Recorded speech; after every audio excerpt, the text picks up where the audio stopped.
Bienvenidos a la clase número 3 del curso de seguridad en el uso de dispositivos eléctricos en la vida cotidiana. Para la clase de esta semana tenemos pendiente el tema de la reacción, ya sea científica o técnica, que origina un fallo eléctrico. Para empezar, es importante tener en mente la famosa frase cortocircuito, la cual es constantemente utilizada para referirse a un fallo eléctrico. Sin embargo, no queda claro su concepto real para una amplia parte de la sociedad. Así que, antes de todo, ¿qué es un cortocircuito?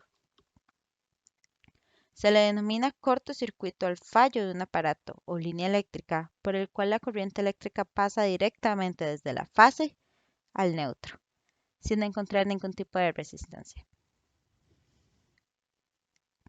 La fase, para una mayor comprensión, es el cable por el cual entra la corriente eléctrica. El neutro, en una instalación eléctrica, sirve como conductor de retorno de la corriente que circula por los circuitos monofásicos.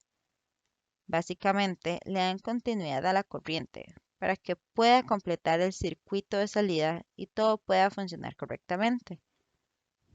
Y finalmente, una resistencia es un componente dentro del circuito cuya función corresponde a limitar la corriente que circula por una rama del circuito eléctrico.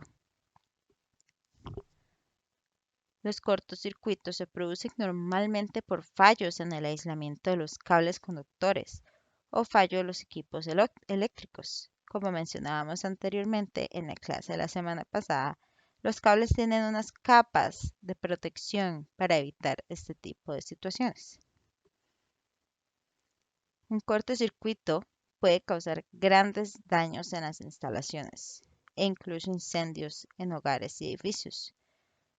Por ello, existen mecanismos de protección que se instalan con el fin de evitar estos accidentes, como los fusibles, que se refieren a un componente de instalaciones eléctricas que interrumpe o se funde cuando la corriente resulta excesiva. En un circuito eléctrico, el voltaje, la corriente eléctrica y la resistencia deben tener valores controlados para su buen funcionamiento. Pero cuando ocurre un desbalance en estos valores es cuando el corto puede aparecer. Cuando la resistencia baja a cero, se genera un aumento abrupto de la corriente.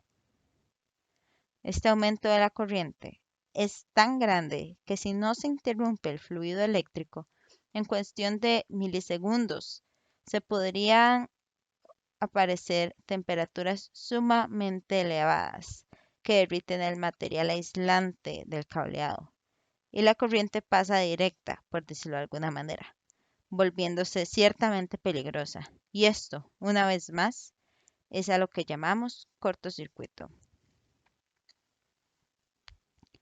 Ahora bien, ¿qué causantes tenemos para los cortocircuitos? Podemos tener presente el uso de un cableado muy antiguo, el cual se encuentra normalmente deteriorado. También podemos hablar sobre el sobrecalentamiento o, como mencionábamos en la clase anterior, un uso inapropiado del sistema eléctrico, como una sobrecarga de un tomacorriente conectado a una infinidad de artefactos de manera irresponsable, por ejemplo. También se puede producir debido a mantener cables eléctricos sumergidos en el agua. Y por otro lado, ¿cómo es que realmente afecta de manera negativa este cortocircuito? Bueno, como mencionábamos, el cortocircuito genera calor. Este puede llegar a elevarse hasta generar chispas o inclusive llamas. Esto significa que no es el cortocircuito en sí, no es este paso excesivo de corriente, sino el calor que ésta genera. A raíz de esto, puede ocurrir un incendio si se juntan otros factores desencadenantes como la presencia de materiales inflamables o explosivos. Y en efecto, según las pericias que se hacen sobre incendios, Casi siempre el causante es un cortocircuito, además de que, aunque es menos importante, daña la estructura eléctrica.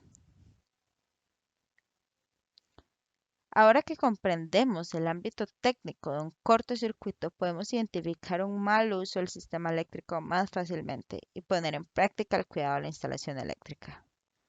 Nos escuchamos la próxima clase.